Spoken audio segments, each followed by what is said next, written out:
A force of nature, erratic, deadly. And Florida was just the beginning. It was really scary. I wouldn't do it again. Never, ever again. Lock the door, don't even board it up, and just walk out. Tonight, we visit the scenes of destruction left by Hurricane Andrew. And we track its next moves.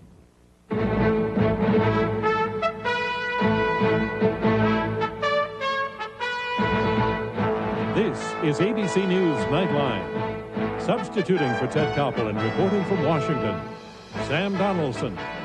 Good evening. Now it's the Gulf Coast's turn. The city of New Orleans is in jeopardy, or so it seems at this hour, as Hurricane Andrew, the worst storm to hit Florida in 60 years, roars through the Gulf of Mexico, having swept across the southern tip of Florida earlier today. President Bush interrupted his formal campaign schedule to fly to the Miami area to inspect the devastation there. It's horrible, said the president. But even as South Florida began to add up its losses, other Americans hundreds of miles away are tonight frantically preparing for Andrew's next landfall. Let's go to the National Hurricane Center in Coral Gables, Florida, to get the latest on the hurricane's course. Hal Garish is the forecaster on duty tonight. Hal, where is Andrew at the moment, and how large a storm is it? There's Hal. Yeah. Hal, are you with us? Okay. Can you hear me, Hal? IFB, yeah. Hal can't hear me. Nothing. Okay. All right. I think Hal is going to tell us when we can make contact. Oh, you can hear me, Hal. All right, let's go back to Hal. Here's the question. Where is Andrew at the moment, and how large a storm is it? Andrew at the present time is located at latitude 26.3 north, longitude 85.7 west. That's 365 miles southeast of New Orleans, Louisiana. It's increased in size a little bit from the size it was when it passed over South Florida. The hurricane force winds extend outward some 70 miles north of the center. Okay. Where is it going to hit, and with what precision can you really answer that question at this hour? Too early to focus in on that. We expect a gradual turn to the west-northwest and then northwest during the next 12 to 24 hours, impacting someplace on the north-central Gulf Coast of Mexico. On the north-central Gulf Coast of Mexico?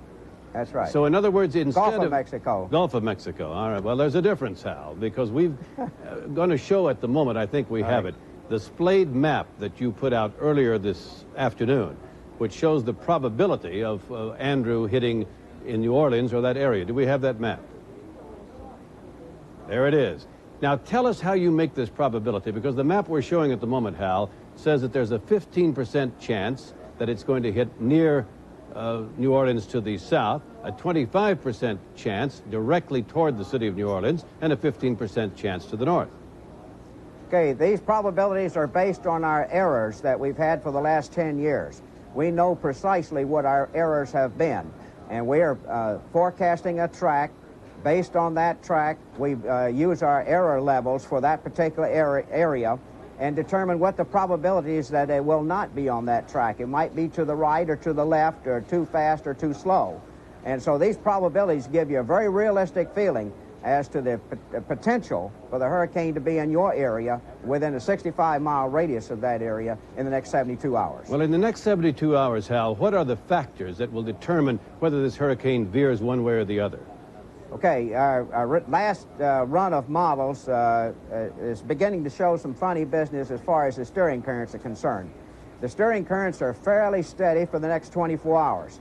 Beyond that, the models just spray all over the place.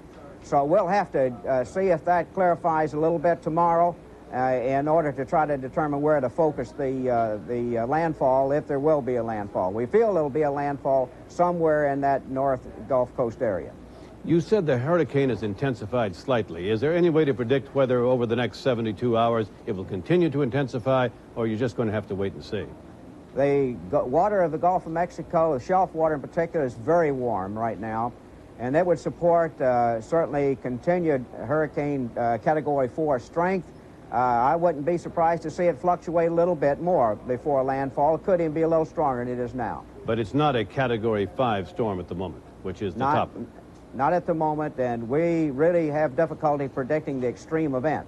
Okay, thanks very much. It was worth getting to you, Hal Garish, at the Coral Gables National Hurricane Center.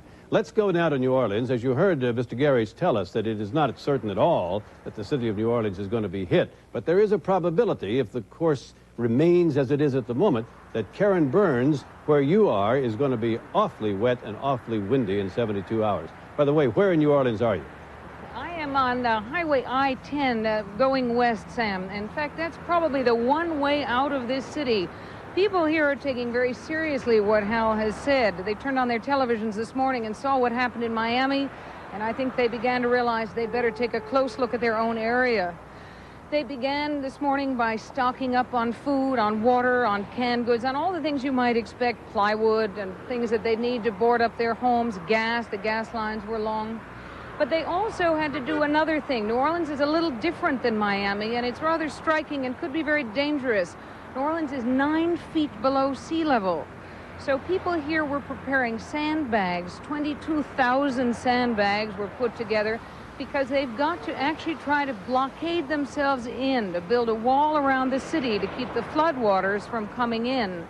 There are levees all around the cities, and they began closing the gates today, but there are 111 gates, so they're not going to be finished with that task until tomorrow morning. Karen, what have the authorities said so far as their recommendation toward evacuation? They have recommended that everyone evacuate in all of the metro areas surrounding the city of New Orleans. However, they've only ordered evacuations in 4 of the sort of lower-lying areas. It's expected that they'll order further evacuations tomorrow when they have a better sense of exactly where this hurricane is going. I take it it's a little early for you to have a sense of how many people are responding to this. I mean, like many of us, I think people wait to the last moment to do something.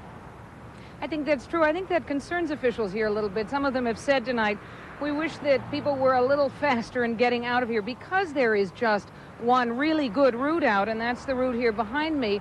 They're concerned that 1.5 million people trying to get out of here could be terrible, terrible crowding and could be very, very dangerous. So they're urging hasty evacuation, but people are kind of taking their time. The shelters aren't full yet, and as you can see, the highway behind me is not packed, and they expect a lot more of that tomorrow. Well, of course, the hurricane is so far out in the Gulf that at the moment, I take it, there's no really visible evidence. It's not raining, it's not particularly windy.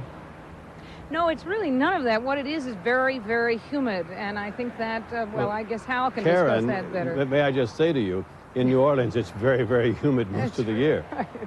I can only imagine when it gets worse, damper and wetter than this. But no, it's actually quite pleasant right now. You really don't have any sense. It's not even a calm before the storm. There's just no sense of anything. The only way, I think, and the only thing that's making people here believe anything might happen to them is because of what happened in Miami, and they saw that this morning. Well, that's right. Thank you, Karen. Karen Burns reporting from New Orleans. When the hurricane did come ashore, 25 miles south of Miami in Florida before dawn, it was frightening and it was deadly. Here are some pictures of what it was like. We are on Biscayne Boulevard in downtown Miami. It is 2:30 in the morning, and we are told that Andrew is just about 40 miles from shore. You see that the wind and the rain has picked up considerably in the past couple of hours. In fact, that's why a couple of the owners decided that they would wait out the storm on board their boat. Bob Campbell says he has no choice but to lash himself to his boat. Everything he owns is on board.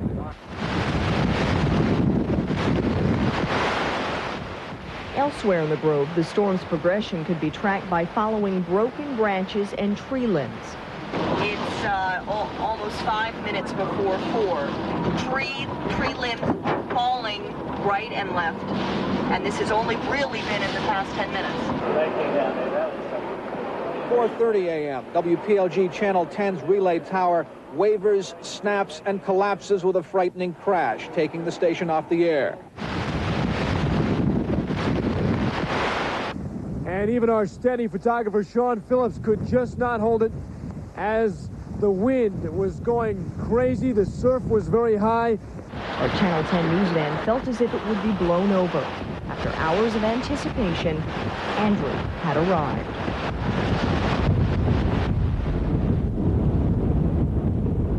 Had to dodge debris, watch out for the blasts of wind and traffic lights. Most of them were out, some of them were down. For anyone who was skeptical about whether a hurricane would hit Florida again, take a good look at this. What are you doing out here? Well, we used to live upstairs, and so we just stayed here and thought we'd ride it out. The advice for now, stay put. Whether you're with a relative or friend, staying in a shelter, or staying in your own home. First of all, authorities say there are just too many power outages to make traveling safe. 8 known deaths caused directly by the storm. They are unclear of how, but some of them people killed by flying debris, one electrocution, that sort of thing. In addition to that, there are 6 natural deaths that they do not know yet if it's storm-related or not. People started to show up here late Sunday afternoon, coming in 2s and 3s, when it became clear what kind of a storm Andrew was really going to be. Even though anyone can come to the West Palm Beach Auditorium, this shelter is really set aside for people with special medical needs. I think they're a little surprised, you know, they're sitting in their home all night, boarded up, and all of a sudden they come out and everything's gone. You know, everything, trees that have been up for 15, 20 years are toppled over. Things they've seen since they moved into the neighborhood are gone now. You know, it's just like every day it changes, you know, through construction. Today it changed through destruction. When we come back, the wake of Andrew's hit and run on Florida, when residents counted their losses and their blessings. This is ABC News Nightline, brought to you by Charles Schwab.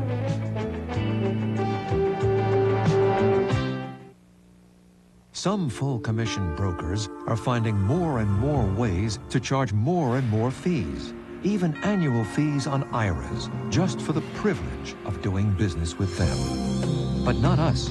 At Charles Schwab, we offer the no-fee IRA, and we guarantee that you'll never pay an annual fee for the rest of your life. So if you're tired of finding new fees every time you open your statement, maybe it's time to come to Schwab.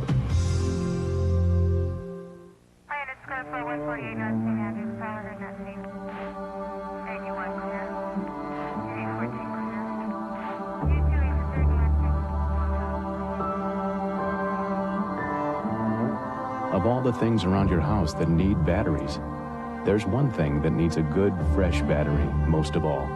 See your Allstate agent for a free home fire safety brochure. And please, check the battery in your smoke detector often. They say everything has its price. At Old Country Buffet, this is it. Old Country Buffet. The only thing better than our food is what you pay for it. Now, Old Country Buffet has a special price just for kids.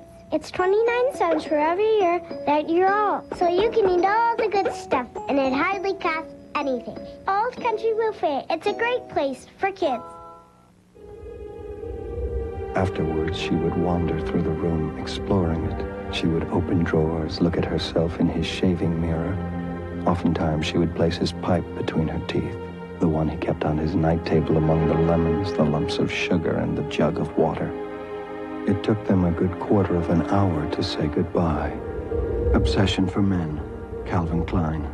Your gift with any $29.50 Obsession for Men purchase at Kastner Knott. Multiple choice tests. We all took them. But now there's a new way to measure your kid's brain power. Watch Peter Jennings on ABC's World News Tonight. So how bad was it in South Florida when the hurricane swept over the region earlier today? Well, we don't know yet. The digging out is still underway, but there are some things that we do know. Packing winds of over 160 miles an hour, the hurricane smashed ashore, pushing a tidal wave before it 12 feet high. Trees were uprooted, houses and vehicles smashed. Homestead Air Force Base was all but destroyed. Electricity was disrupted for over 1,300,000 people, and at least 9 people in the United States were killed. That death toll is expected to climb. Here are some stories about the hurricane's fury from people who lived through it. Good evening, South Florida. We have survived. It's been the toughest night of most of our lives. You're leaning up against a wall in a closet, and you can feel it shaking, and you really feel like this is it. But we made it, so that's good, you know? But, it was really scary. I wouldn't do it again. Never, ever again. Lock the door, don't even board it up, and just walk out. I lived here 28 years. It's gone. The house started to shake real hard, and the rain, you could hear the rain coming in. And I really didn't think much about it until, you know, it started to get daylight out, and I could see through here there was a lot of light. And I opened up that door, it was, I guess, around 6:30. That's when I realized how lucky we really were. At least I thank God that we're fine, you know? The roof has just, our whole ceiling has come in. The noise was just unbelievable. I thought we were dead. I didn't think we'd ever survive this. This is horrible. I've never seen anything like this. The roof just flew right off. The people were screaming. There was 9 people in a little closet, hall closet, and... My daughter said, the ceiling is going to fall. It missed us by this much. So I'm glad to be alive. It was dreadful. Whew. I lost everything. I almost lost my life. They're using words like war zone, nuclear bomb, and devastation to describe some of the scenes in the Miami area. What I saw driving through, I saw houses were torn apart, just areas devastatedly, just torn apart. The eye of the storm hit, and the building basically came apart. It was not a pretty sight, and it was pretty terrifying. The building was actually shaking. The ceiling tiles in the store were actually going up and down from the pressure. And the building, the skylights broke apart, and basically the store filled with water. We have had some incidents of looting. We've made 17 arrests in the city. There are some guardsmen here. We're expecting more, and we're using them to supplement the police officers. They'll be manning perimeters and also being on the lookout for people violating the curfew. The officers are out there answering calls for service. This whole section here is loaded video section. It's all gone. I mean, the shelves are just clear. All gone. They have a whole lot of, have about 4 fax machine right here, and they're all gone. Audio video section is completely clean. It's all gone. Could you do anything to stop them? I mean, nothing. Nothing. When I got here, the cops told me that, you know, they were in here, just ran them out. There's nothing they could do to stop them. I think we're just trying to get over the shock. That's basically what we're doing. We're just getting over the shock, and I think we're all supporting each other because we're all in the same boat. Those were the stories of people who lived through the hurricane when it hit Miami and the surrounding territory early today. Also in Miami at the moment is Good Morning America correspondent Denise Richardson. Denise, you've been with people all through the day as they've tried to dig out. What has been their experience? Sam, there are no words to explain what you see. I visited with different families. The Grabers, for example, spent the night in their bathroom. They moved from different parts of the house, fearing that glass would crash in on them, fearing that the wind would get them. And when they came out, they were faced with a ceiling in their living room literally on the floor. Mrs. Graber is pregnant, and she was absolutely devastated by what had happened. The one thing that they all had in common, including another family, the Canales, they said they weren't told to evacuate. And had they been told to evacuate, they would have gotten out there. The Canales family, the husband, the wife, and friends who were visiting, they were holding on to doors for 2 hours to keep the wind from getting to them. And they were totally petrified. They heard these sounds. Projectiles, the tiles from roofs from across the street were acting as projectiles and coming through the windows. You had the ceilings crashing in. All of these sounds going on around them, and they didn't expect to wake up the next day. Well, Denise, you said they weren't told to evacuate. Is it your impression that, in fact, authorities had not ordered an evacuation where this family was located, or that they hadn't been listening to the radio? They were listening to the radio, and other areas around them, people were told that they should evacuate, but there was no sign for these folks to do it. And so what they did was stay home. One man, from what I understand, his name is Noel Sands, he almost had a heart attack. And you saw another gentleman just simply sitting in front of his house, rubble, total rubble. And they stayed because they felt they could stay. They felt that their lives weren't in jeopardy. Thank you very much, Denise Richardson, reporting tonight from Miami. And I'll be back in just a moment.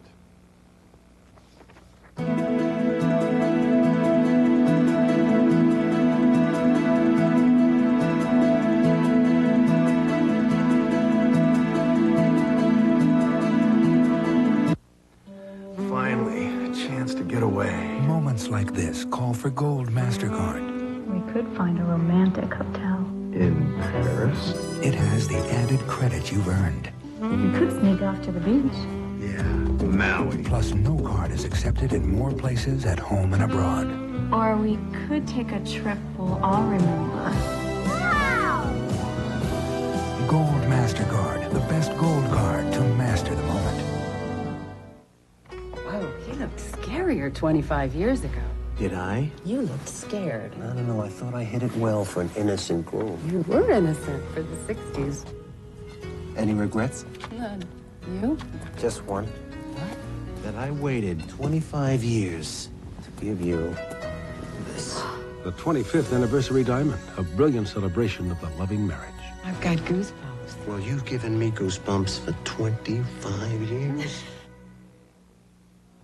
Channel 2 on your side presents a Labor Day salute to the Baptist Sunday School Board, a part of the Nashville business community for 101 years. Let's thank the people. People like you and me, working hard. You're the best that you can be in the heartland of America, Middle Tennessee. You're on our side, we never doubt that we can count on you. The unsung heroes, the working men, the women on the job. Together you have made us strong. One nation under God. We say thanks to the hard-working men and women of the Baptist Sunday School Board, the world's largest publisher of religious materials. Softness, body. Wouldn't you like hair with softness plus body in one step? Plus it. Plus it. With Pert Plus. Plus it. First it cleans to give you body. Then high performance conditioner is released to give you softness. So your hair's never minus anything. Plus it. With softness plus body together, your hair's never added up to more. Plus it with Pert Plus. Plus it. He may be the most abused man in America, but Dan Quayle tells Chris Wallace he's got a whole new image.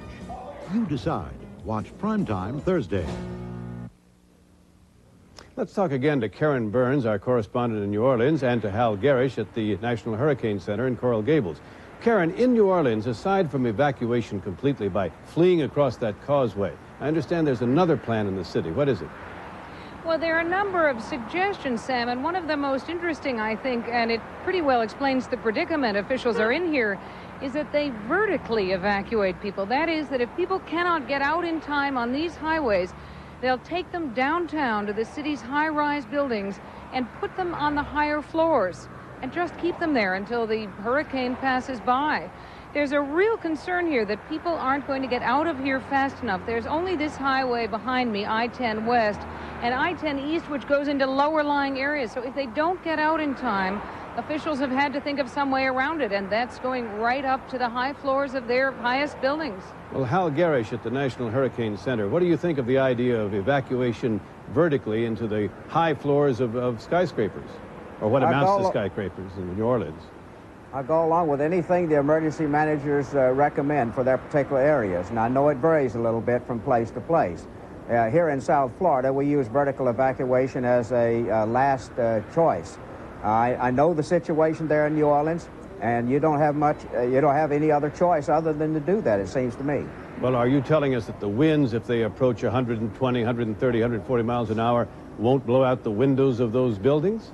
Well, that's always a possibility, but how far can you move? I know it takes hours to move people from near the coast in that area. If you have that amount of time, fine. You know, that's great. It's better to move horizontal than it is vertical. But you can, as a last resort, I think that's what they're recommending in that area, and it probably is not a bad idea. Karen, you told us earlier that, of course, New Orleans, as maybe some people didn't know, is actually below sea level, and they're going to use sandbags to try to keep out the ocean. Now, that's to try to actually keep out the Gulf of Mexico, not just tides that are extra high because of the hurricane. That's right, Sam. This is an area that really is a swamp. Some people have described New Orleans as a bowl, quite literally. And so what they've done is they've built levees around, trying to keep river, gulf, and swamp waters out. They've actually made a fortress around this city. The problem is that these gates they've built, they say, can only withstand or can only keep out 5 feet of water. And I know in Miami that the water was much, much higher than that. So these, I'm not sure how much this can really do in the long run. Well, Hal, we've been reporting that in Miami earlier today, there was a wall of water some 12 feet high pushed ahead of the hurricane. Is that correct? Well, talking with Dr. Sheets earlier this evening, he seems to feel like that report is reliable and that the water levels did reach in the vicinity of 12 feet down in the Homestead area. Well, what is the danger in a hurricane? We know it's wind, but can it also be water in the sense that these tidal waves come through and do an enormous amount of damage? Okay, now the storm surge associated with a hurricane is not like the tsunami that you have in the Pacific. It's a gradual rise in water with wave action on top of it, and just before or near eye landfall, water rises very rapidly. 9 out of 10 people that die in a hurricane drown in this so-called storm surge. That's the most critical thing in the flood zone, is a storm surge. All right, thanks very much. Hal Garish at the National Hurricane Center in Coral Gables, and Karen Burns in New Orleans, where the storm may, if it's on its present course and continues that way, may hit sometime within the next 72 hours. I'll be back in just a moment. A real sports coupe is more than fancy technology. It's the perfect balance between the needs of a driver and the needs of a curve. With a pure, focused performance that makes even the same old road seem new. Because it's not the road you take, it's how you take the road. The all-new 24-valve Ford Probe GT. Have you driven a Ford lately?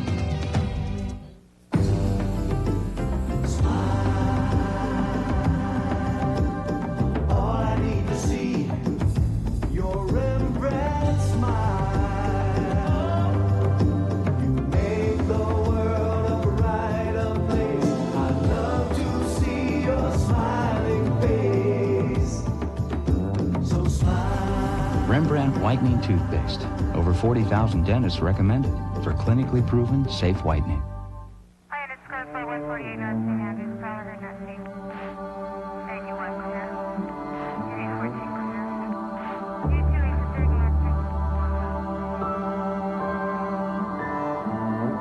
Of all the things around your house that need batteries, there's one thing that needs a good, fresh battery most of all. See your Allstate agent for a free home fire safety brochure. And please, check the battery in your smoke detector often. For years, my wife has lived with an alcoholic, and you're looking at him. I had a problem, but Bradford showed me what to do about it. They're a special group of caring professionals who showed me how to live without alcohol. Recently, my wife and I exchanged wedding vows for the second time. I wanted her to know what it was like to live with a sober man. Recovery can become a reality. Call us at 329-4266. On the next Good Morning America, updates on the aftermath of Hurricane Andrew. Also, Ross Perot speaks out on Campaign 92 and Robert De Niro here on Good Morning America. Later on World News Now, a closer look at the campaign volleys, the charges and countercharges between President Bush and Governor Clinton. That's later tonight on this ABC station. Well, that's our report for tonight. I'm Sam Donaldson in Washington. For all of us here at ABC News, good night.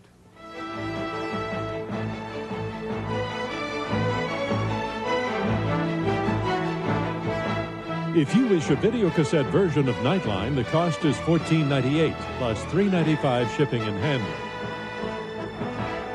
If you wish a printed transcript, please send $4 to 1535 Grant Street, Denver, Colorado, 80203. Nightline is a presentation of ABC News. More Americans get their news from ABC News than from any other source. North of Dallas, east of the Ponderosa, and a long way from 90210. Epic adventure from a new time and place.